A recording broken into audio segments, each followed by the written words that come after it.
కొంచెం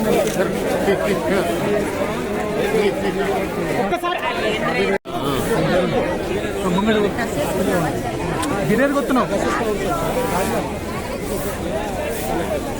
right okay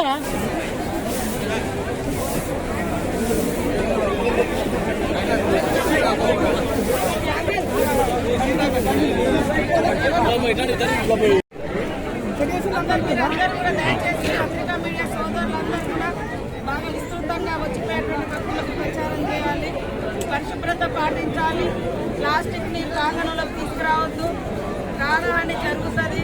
మీరు వచ్చేటువంటి వాళ్ళు మీరే శుభ్రంగా ఉండాలని మీరు శుభ్రంగా ఉండాలనుకుంటారో మీరు వదిలిపెట్టేటువంటి ప్రతి ఒక్క ఐటెం కూడా ఇతరులకు ప్రాణహాని జరగకుండా ఆ పరిసరాలు, ఆ ప్రాంతాలు, ఆ గ్రామాలు, ఆ ప్రజలు మన చుట్టుపక్కల భక్తులకు కూడా ఇబ్బంది జరగకుండా పరిశుభ్రత పాటిస్తూ ప్లాస్టిక్ ను నిషేధించే దిశగా అడుగులు వేస్తా ఉన్నాం. కాబట్టి జాతరకు వచ్చినప్పుడు బెల్లం ముద్దల మీద కూడా ప్లాస్టిక్ లేకుండా తీసేసి మీకు అక్కడ బయటనే చెత్తకుండి కూడా పెడతాము. అట్లాంటి ఏమైనా అక్కడెక్కడ పడేయండి. వచ్చినప్పుడు దాదాపుగా ఇళ్ళ నుంచే ప్లాస్టిక్ తీసుకురాకుండా కృషి చేయాలని జాగ్రత్తలు తీసుకోవాలని భక్తులందరికీ తెలియజేస్తూ భక్తులందరికీ పేరు పేరున హృదయపూర్వక సమ్మక్క సారలమ్మ సన్నిధికి స్వాగతం, మహాజాతరకు స్వాగతం.